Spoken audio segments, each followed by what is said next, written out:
Aunty aunty আমার মা আপনার জন্য এই মিষ্টিগুলো পাঠাইছে।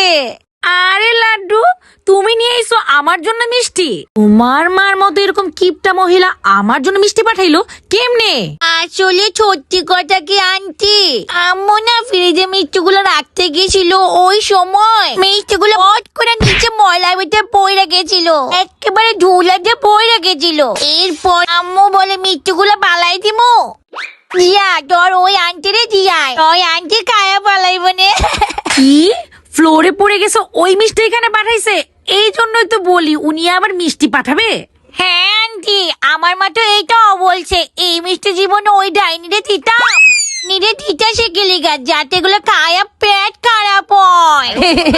আচ্ছা বাবা, উনি আর আমার সম্পর্কে কি কি বলে? আমার মা তো আপনার নামে অনেক কিছু বলে আন্টি, অনেক কিছু সারাদিন বলে ওই মহিলাটা কি বুটকি আর জামাইটা দিনকে দিন সুট হয়ে যাইতেছে। ওই মহিলা সব খায়, জামাইটা কিচ্ছু খাইতে দেয় না।